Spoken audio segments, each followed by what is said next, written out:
Hey guys, this is your second favorite Green brother, just dropping in real quick to inform you. Aaron and I forgot to add the funny on this one. We looked on the back of the movie and it said funny included, but unfortunately our package did not have it. So if you're looking for a fun comedy podcast, go back and listen to our Narnia episode. If you want a deep insight on the Civil War race relations and the idea of violence in revolutionary movements, stick around. It's going to be a weird one. Oh, fun fact, Josh, your George Mason actually had a screening of this movie in 2011. Of course, George owned by the Koch brothers. Of course. Yeah. So I expected more of a pro Gods and Generals stance from you, a George Mason alum. Are you telling me the school that has the Antonin Scalia Law School has political Do you really leanings? have an Antonin Scalia Law School there? You bet your bottom, I do. Oh my god, Virginia's an uninhabitable zone.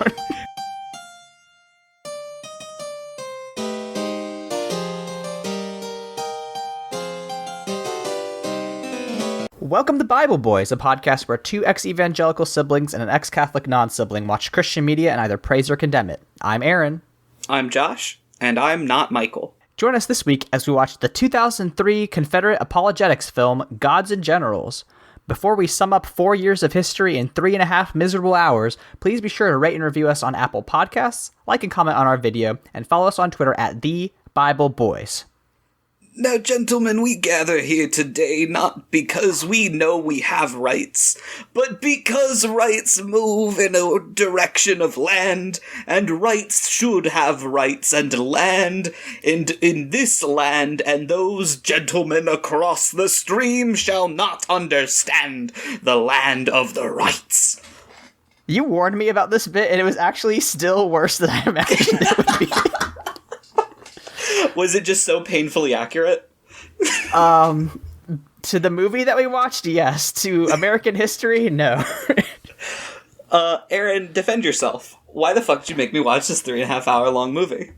Well, Joshua, we are watching this movie because as we record it, it is July 1st, which is the 2021, Canada Day. Which is Canada Day, but is the anniversary of the Battle of Gettysburg. And when this episode releases, if I edit it good, it'll go up on, the end of the Battle of Gettysburg, Pickett's charge, famously among people such as myself who are, amateur Civil War historians, known as the final turning point of the Civil War, in the American Civil War, where, finally the good guys start to win.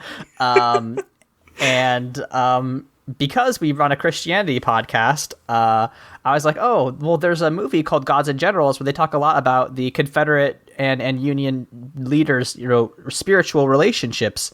And I've read the book series, the Shara trilogy, by Jeff and Michael Shara, which is Gods and Generals, The Killer Angels, and The Last Full Measure. And I liked those books. Those are good books. And I was like, okay, well, I've watched this movie before back, like probably a decade ago. But I was like, yeah, this is going to be a perfect pick. Josh loves history too. Maybe Michael will sit through a 3.5 hour movie. But yeah, I figured it would be a good time to bring it up. And so I assume you had as good of a time watching Gods and Generals as I did. Eagle-eared listeners will remember through many times that I brought this up. I was a history major, and I have a degree in history. I didn't really have a focus, but I did take a couple classes on slavery and the Civil War specifically, and I wrote my big graduation paper on manumission, which is the white aristocrats freeing slaves through legal documents. So I feel weirdly prepared to talk about how fucking bad this movie is for the world. This is a 1920s lost cause narrative wrapped in bad mustaches and speeches with a couple bad choreographed fight sequences. This was a really fucking bad movie. Here's the thing, though. We were talking about this before we started recording. There is a 1993 version of this movie called Gettysburg, which is just, it contains a lot of the same actors and characters, but that's a good movie. I genuinely enjoy Gettysburg. I don't know if it's because, like, I watched it from the ages of 5 until 15 on repeat every time I visited my grandfather, which I did weekly. So, like, I've seen Joshua Chamberlain is in a dear spot in my heart.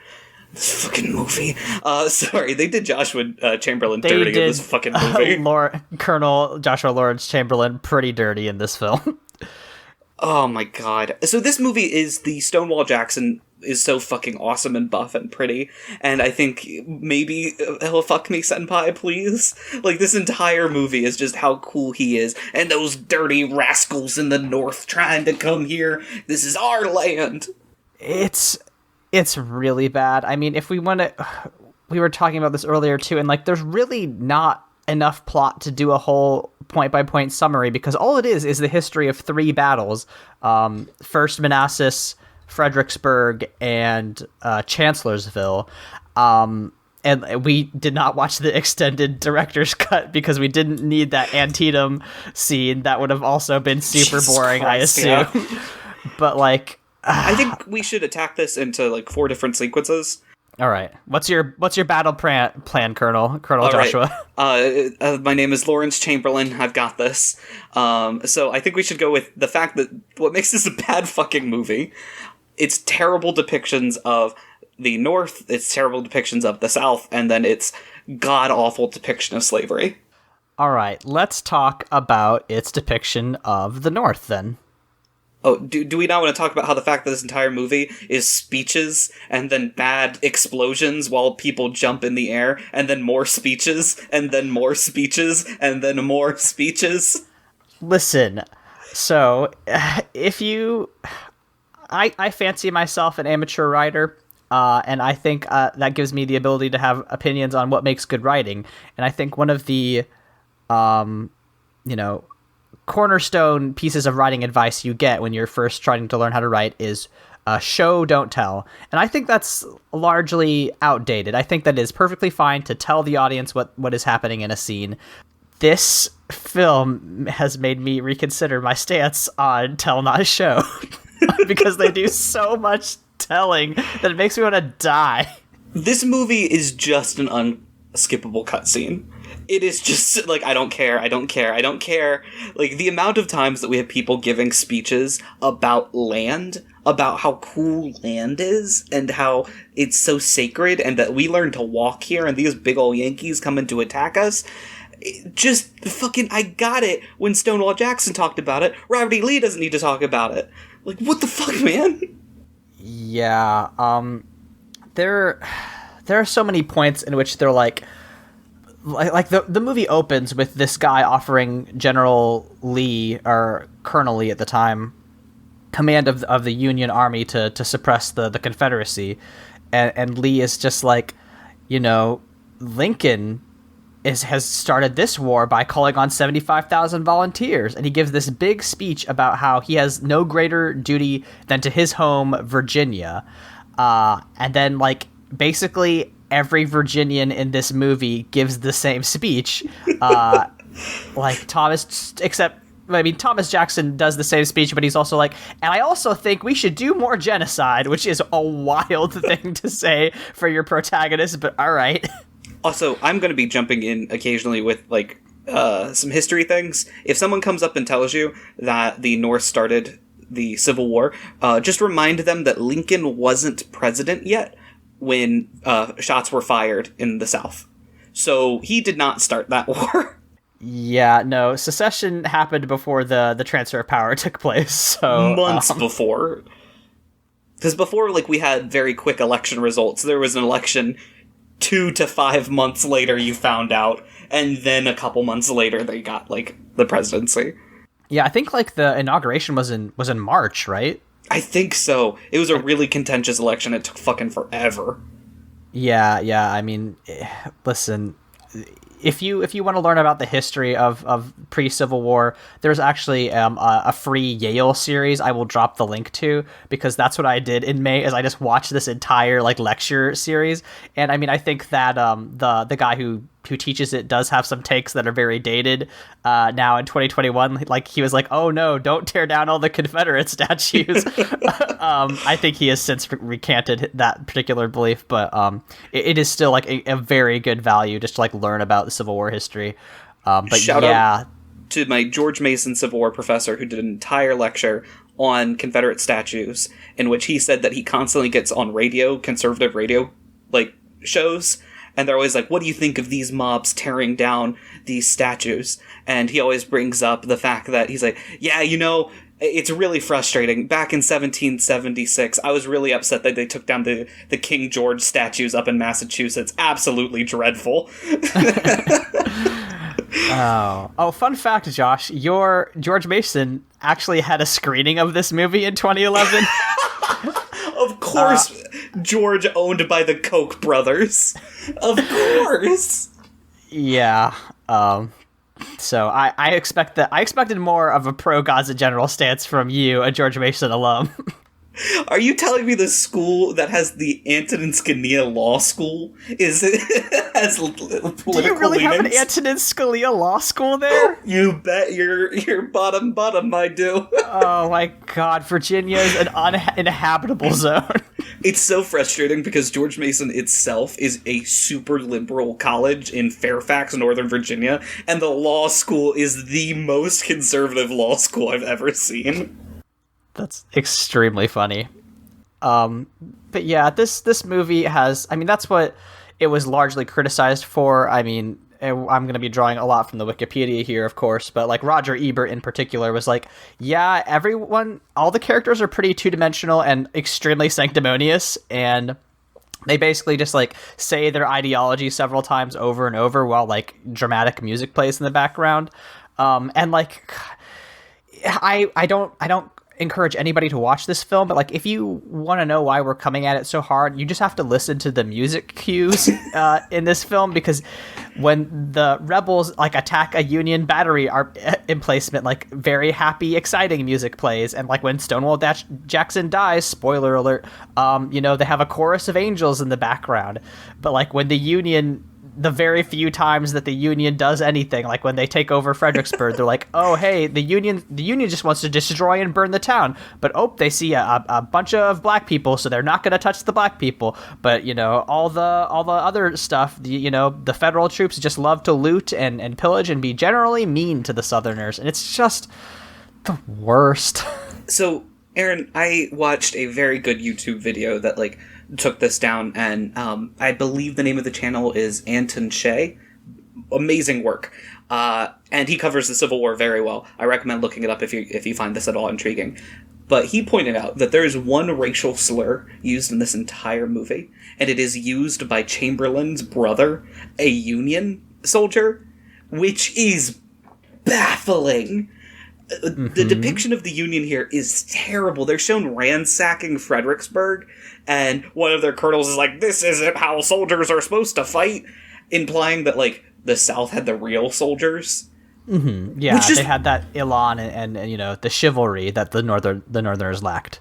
I believe it was 30% of Southern officers fought for the Union. Like, we have this weird belief that, like, all of the higher-ups in the military fought for the Confederacy. And that's not true. It's just that Lincoln's first pick decided to go traitor. That's really all that happened. Yeah, I mean, the reason that Lee got picked was because he killed John Brown, because he did the Harper's Ferry one, and Lincoln was like, well, he is very good at crushing insurrections, so maybe nope. Now he's trying to murder me. Great. So, like, Robert E. Lee, God. We'll get into that with the South, but just the depiction of this, the North, the opening person, we have this, like, wily man with a big white mustache and going, like, you know, you want to come over here, Mr. Lee. I don't know why I made him Southern. It's the only accent I can do. Apparently, if you want to do a Boston accent, you just occasionally go like, bag, and that's it, because that's fucking all they do for the Chamberlain boys.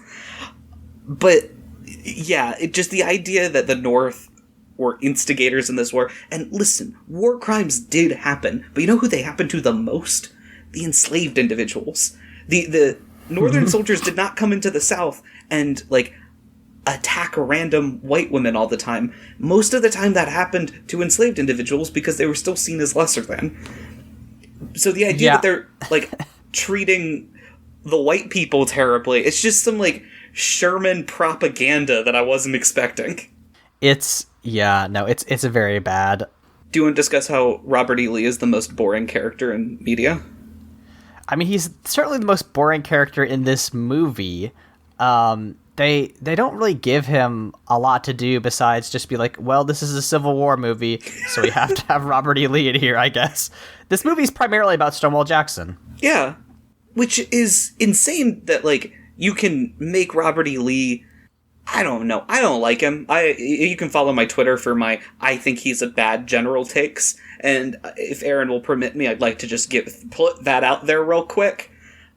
Robert E. Lee had absolutely no idea how to win the Civil War, and even said so. He wrote after Gettysburg and was like, you guys should fire me, I have no idea how to win. And they're like, well, we don't know what to do. And he's like, alright, guess I'll just keep fighting even though I see no way of winning this war. Like, he was good on the battlefield, but Jesus Christ, man, he had no path to victory planned. I mean, I think that's something that they even briefly mention in this movie, is that, like, if they had... Maybe they don't actually mention that Lee was a bad general, but they do mention the idea that, like, if the North is going to invade, then they then they should, like, fight against them on Southern soil. And, like, that's not what ended up happening, because what ended up happening was Robert E. Lee led 2 different incursions into the North and was like, this is a good idea. I love to fight an offensive war in foreign territory, and oh, my army's dead again. Shit. Oops, all casualties. That was actually they tell you that the other name for Antietam is Sharksburg. It's actually just oops, all casualties. This is going to be unlistenable to anyone who doesn't love James McPherson. And I understand that historically speaking, Robert E. Lee was, like, a very soft-spoken person, and, like, that was, like, the image that he put forward, but even in fucking Gettysburg, he had, like, some emotion. I do have some Robert E. Lee facts that I found absolutely infuriating that I'm just gonna drop in real quick, even though we're supposed to be talking about the North, but I just need to get these out of my brain. Robert E. Lee believed that the country should get politics out of slavery, and that it was a religious issue. So, I brought it back to the podcast, boys! He believed it was between a man and God, and that the government should have no say over ownership of human beings. And everyone at this time period, except for the abolitionists, had the wackest ideas about what the government was for. And he also understood what some of the people in Kansas were doing, but they were just so mean about it. Those protesters in the bleeding of Kansas just took things too far, and honestly, just too respectful to the flag, and that they need to respect what this nation was built on. Oh, God. Yeah, he just hates that all... he just hates that all the athletes are kneeling. Yeah, before the horse races. They sell people in the markets, yeah. They just get off the horse and they're like, I just need to kneel for the national anthem because we have millions of human beings enslaved. My God, man. And then the worst thing is, here's a quote from Robert E. Lee. I had to be careful which quote I picked. I think it, however, a greater evil to the white man than to the black race, referring to slavery. Yeah, I mean, he would think that because he's a complete fucking idiot who fought to preserve slavery for millions of people. So yeah, he probably would think, oh man, it's so hard to own people. What a fucking moron. He just, like, Robert E. Lee, I hope currently you and Reagan are just getting pissed on in hell. Like, terrible human being, and the idea that he is pushed forward as this gentlemanly, like, figure, and even the fucking Wikipedia article describes him as a paternalistic slave owner. What the fuck, my guy? Listen, you can be paternalistic as you want, old Bobby Lee. You still owned humans. Bobby E. Lee is a different person. feel like that's my cousin. Christ. Shall we talk about the image of the South that they put forward in this movie? Yes. So I want everyone listening to this to picture a big hat, a large dress, a very large fan, a porch, sweltering heat, and some lemonade. That's the South, baby. And they literally, there's just a scene where everybody's, drinking lemonade on a porch in hats, and this guy gives a toast, and he's like, to the sultry, balmy South. And he wanted to fuck the South so bad. Everybody in this, whoever wanted to produce this movie wanted to fuck the concept of the South, yeah. God, it's just, they put forward this idea that the southern states were just like this, Arthurian wet dream of an existence where all the enslaved people were so happy for, to work for people. Like, God, there's this character called Big Jim, right? Who becomes Stonewall Jackson's cook. And I want to say exactly what they said, because like the lines he says is that like he's hired, quote unquote, to be Jackson's cook. And he's like, if I was allowed to wield a firearm, I'd be defending my home, same as you, General. And the implication is that, like, well, because he's a black person, they're not allowing him to hold a gun. And then, like, Jackson's like, well, you come very highly recommended. And I just wanted to ask, Thomas, from who does he come highly recommended? Was it the person who's selling him to you? Is he going to be paid, Stonewall? Someone got paid.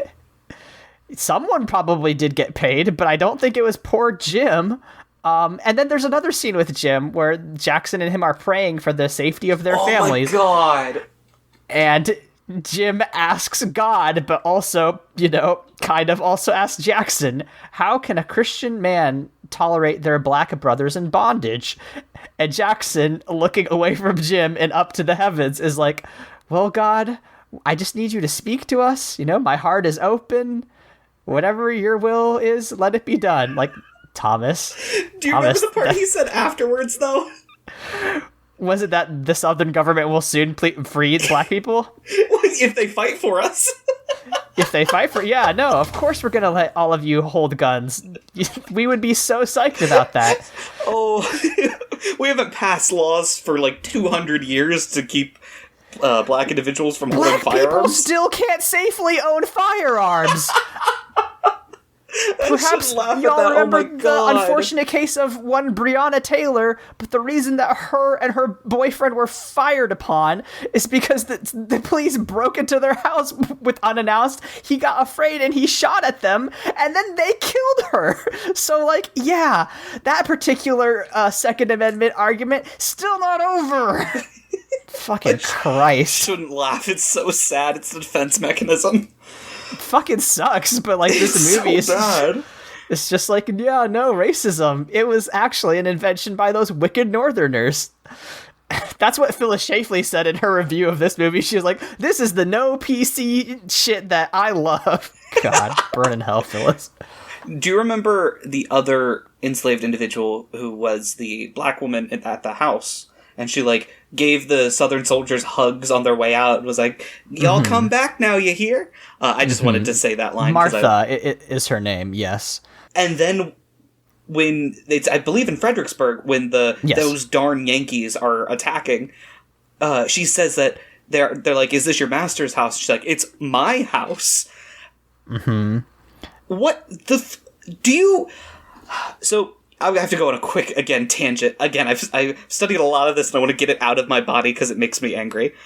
So, there's this myth that is weirdly going around in popular culture that, like, the enslaved individuals inside the house were treated so well, and that like, it was so much, like, harder for the people, like, outside and, like, the plantation. Like, fucking, if you're curious that if that's in popular culture, listen to a Bill Maher episode as he drops the N-word while he discusses it.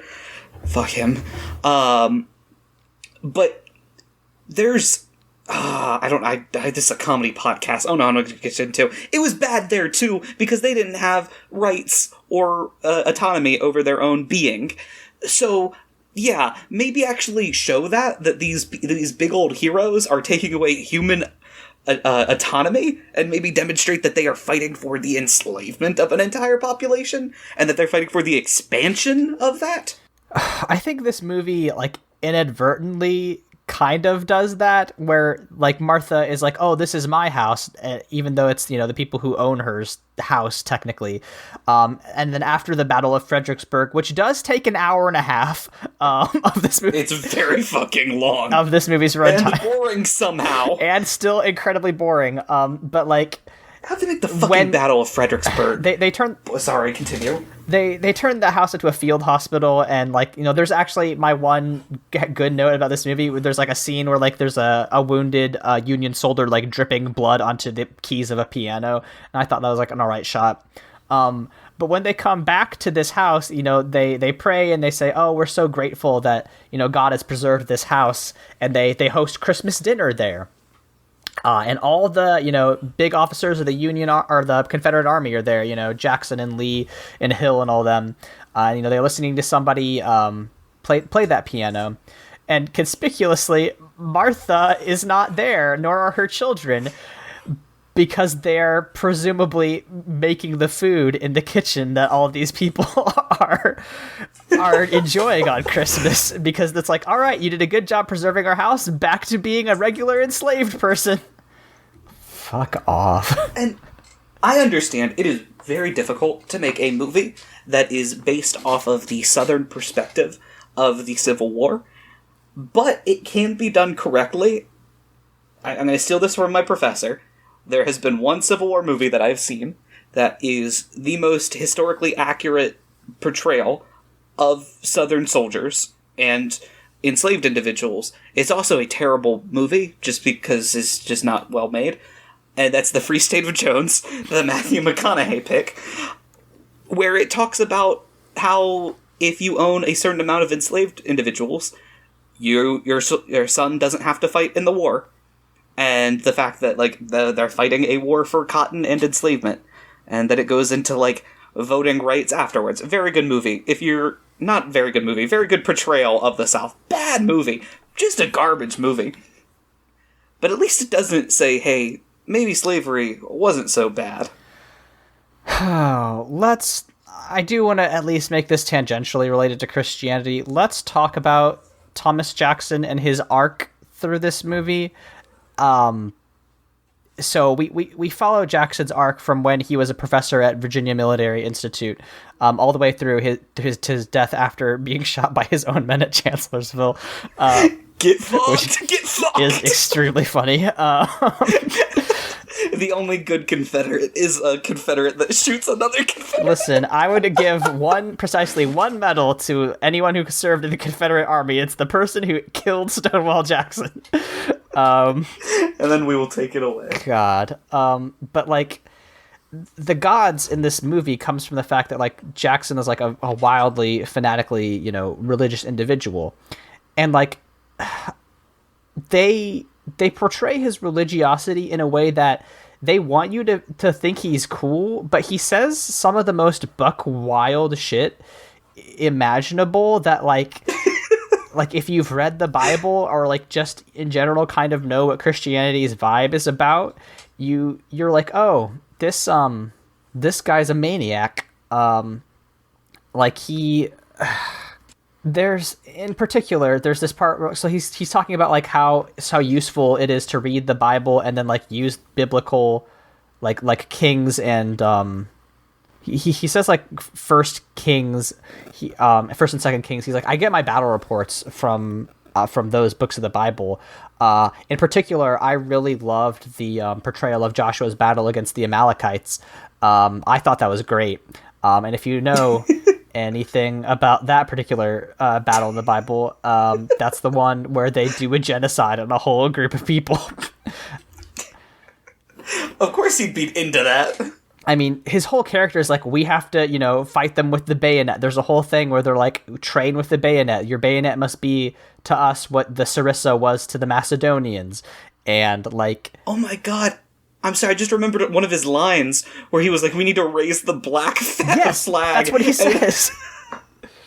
And massacre any northerner who dare touch sweet southern soil. Even in his... That's, like, he says something along those lines, like, in his final words, in his death montage. It's just embarrassing. Like, they try to make him out to be this religious man. And, like, I'm gonna fucking plug myself here. If you have any editorial power at a literary magazine, I have a short story about Jackson's weird religiosity and the fact that he completely misses the mark. And it does involve him getting his arm torn off by an angel at the end. But, like... Spoiler alert. But, like...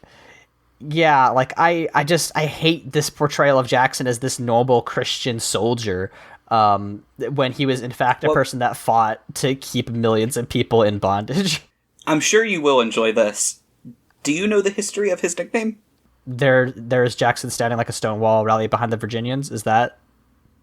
Yeah, so some historians believe that instead of a, like, rally behind that stone wall of a man, it's look at that fucking asshole not move and just stand there. We need help. Get help over here, you asshole. Look at him stand like a stone wall. That is fun. Yeah, no. Like, listen, there are so many weird legends about Stonewall Jackson. And I keep calling him Stonewall. You know, it's a stupid nickname. Like, but, like, they try to mythologize him so much, but the terribleness of his nature, like, they had to invent a whole child to die in order to give him some redeeming quality. Like, he becomes friends with this little girl just to, like, flesh out his humanity. And then, like, the girl dies, and then he gets a scene where he cries and feels bad. It's like, I don't feel bad for this dude. One, because this little girl never existed. And two, because, like, even if he felt bad for this one girl dying, like, he is directly responsible for the deaths and enslavement of, you know, thousands and millions, respectively. It's also been... He's an interesting figure because, like, my parents went to Stonewall Jackson High School. And, like, I live right near the battlefield. I have seen the cartoonish statue of him where he looks like fucking All Might. Just fucking, like, huge chest, skinny waist. God. Stonewall Jackson shaped like an apple, yeah.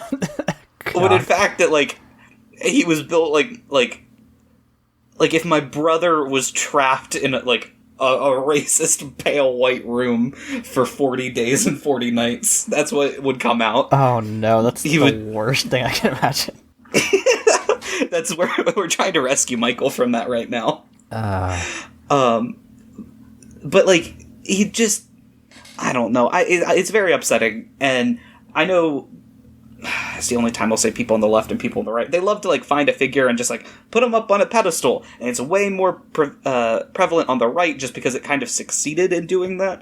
The fact that Stonewall Jackson is not seen as a terrorist is fucking ridiculous to me.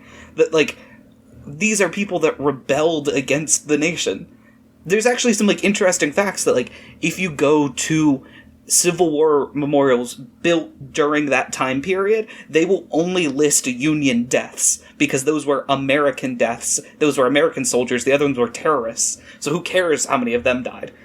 Yeah, like, it is just so wild that there is... But I mean, that's the thing. This film is part of a history of revisionism, of, you know, trying to rewrite the narrative and make it seem like, well, you know... The conservative, you know, reactionary heart of the Confederacy movement in the United States was actually, like, a normal and noble thing to fight for, and not just complete miscarriage of justice from its conception. But, like, it's propaganda. Like, this film is just a propaganda film, you know, in a long history of propaganda in the United States, and it's pretty gross. It's very despicable to see, especially during the time, like, it was 2003, fucking 18 years ago, like, it wasn't that long, and they're still trying to push this narrative, and I'm gonna go on a little critical race theory tangent here, but this is why we fucking need it. This is why it should be taught in every school system that, I don't know, racism in the past affects stuff today. Just saying. Crazy. Josh, I don't know if you're prepared to answer this, but have you ever heard? There's just a weird tangent in this film where they have the Irish Brigade of the Union fight the Irish Regiment of the Confederacy, and it's a weird thing, and they cry. The Georgian Irishmen cry after they shoot the Union Irishmen completely to death. They're like, "Oh, we feel bad about that.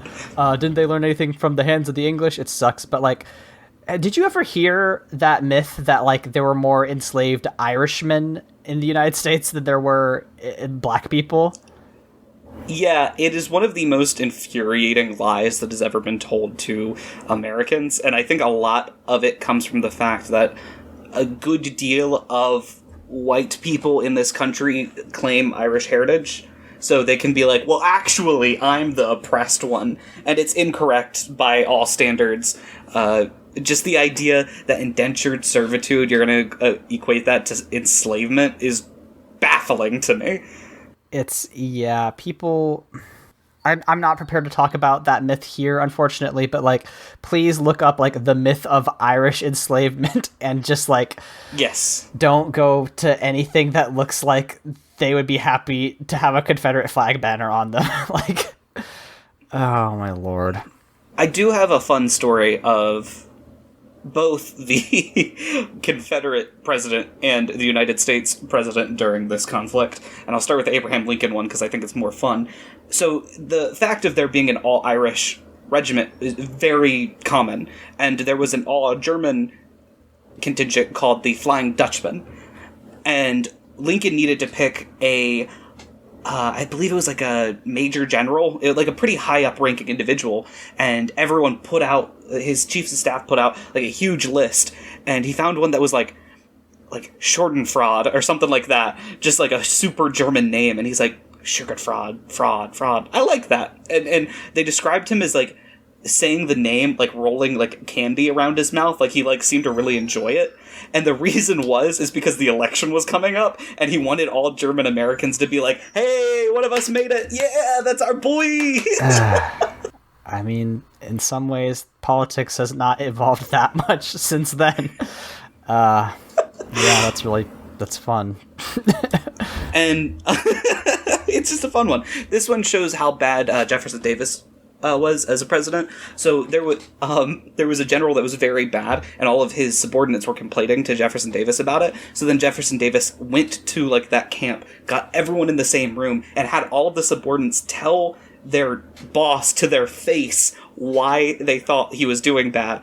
And then instead of firing him, Jefferson Davis said, "I think I've done good work here," and left. Yeah, what astonishing that man's country only lasted 4 years. Do you know that Jefferson Davis wrote like a memoir that was like, actually, we did a lot of good things in the Confederacy? Yeah, I've read some of his like after war like works, and they are baffling. Like the immediate like, actually, we weren't that bad. Yeah, no. It's very similar to, man, this is going straight into a history tangent, but like it's very similar to like what you read from Adolf Hitler in the last days of Nazi Germany, where you're like, wow, this is an unhinged individual trying to understand what they did. I think that's at the root of like a lot of problems in the United States, like our inability to grapple with our historical evils and mistakes that we've made. I mean, mistakes is too kind of a word. Our crimes against humanity, but like that is the problem. Like our country is not equipped to face the fact that like there are reasons why the Confederacy, not only rose up and felt comfortable seceding from the Union, but also how long it took us to finally bring them down. And like a lot of that is just the fact that our country was like largely for a long time fine with, owning people. And like, we are so bad as a nation at holding people accountable for doing shitty things. I mean, the most recent example was, of course, the Capitol attack, right? Where people, openly were pretty psyched about the fact that like they were going to murder half to 3/4 of Congress. And like, the only people that are actually being held accountable were the dumbasses that posted about it on Facebook. Like, and I didn't... Well, even further than that, the fact that, like, there were people in the country going like, oh, this is amazing, and then the second it stopped happening and everyone was like, oh, this is terrible, they were like, well, that was Antifa. So it just, the rewriting of history that goes on with these very conservative mindsets is painful. Yeah, and I mean, we live in a society, Josh. Shut the fuck up, Joker. Todd Howard's the Joker. God, it's a lot. Now, I want to also point out that this movie was a little bit of a stretch with religion. However, I wrote a very long paper about Southern and Northern debates over religion and enslavement, and I don't want to rehash that because it makes me very sad. Just know that a lot of people thought the Bible thought it was cool, and then they did very evil things with that.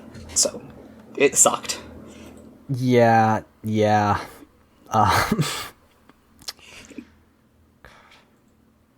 only at 40 minutes, Josh. Oh, I mean, I can go into it if you want. I think you kind of have to, otherwise I don't have anything else. I didn't have the time to do enough research. This movie was 3 hours long. It's such a bad movie. All right. So the idea Silence of was a good movie. I want it known, Aaron, that you can no longer give me cats.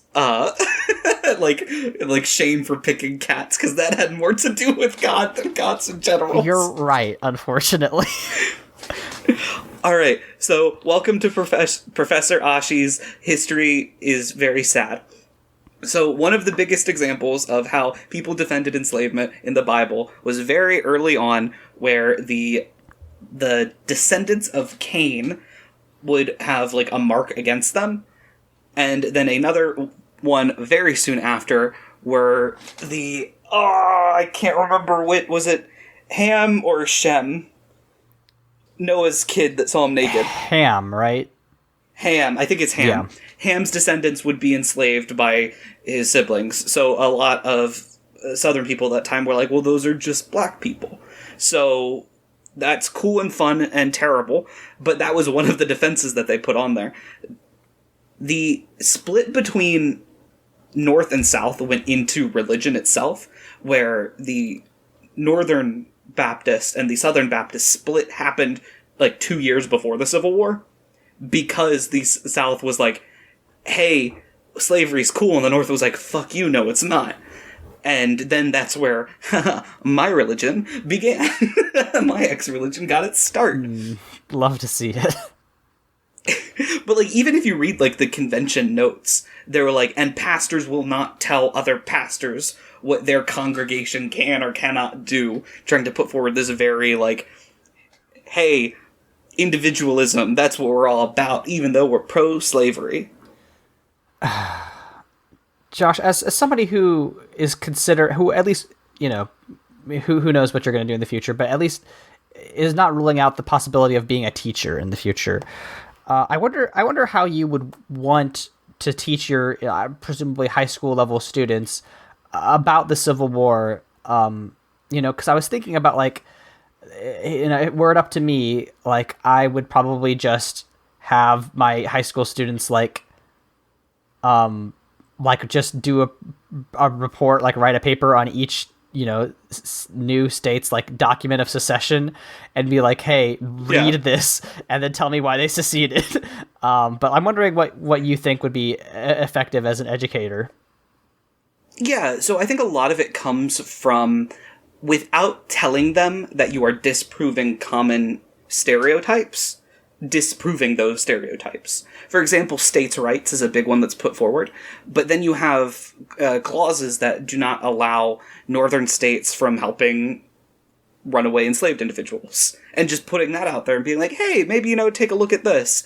And as well as also mention, like, a big part of what gets lost in this is the true horrors that existed in enslavement, and unfortunately, there's no sugarcoating that. Like, people need to understand that this is what the country did, and I not, I won't go in detail on this fun comedy podcast, but I don't have to tell you, bad fucking shit happened to a lot of those people constantly. And it's the banality of it that I think people need to understand, because we hear enslavement and we think labor, we think, bought and sold, and then sometimes we think separation of family, and then sometimes we think of the journey to America and the terrible ships. But that's just at surface level for the constant cruelty that these individuals had to go through. I've read multiple cases of people that worked in the house. On one hand, they had, sexual assault happening from the man in the family, and then death threats from his wife. And just having to balance that and survive. And I think from that understanding, you then go into, how the nation was built economically on the back of this labor. And describe how economic changes and political changes happened in the North to change their view of enslavement. This is an interesting tangent, but in a lot of Massachusetts colonies and cities where they had enslavement, they would have an election day where all of the enslaved individuals would vote a king, governor, or prince that would be the leader of the enslaved population. And then to announce the leader, they would all march down to the city hall in the middle of town with weapons. And as a parade.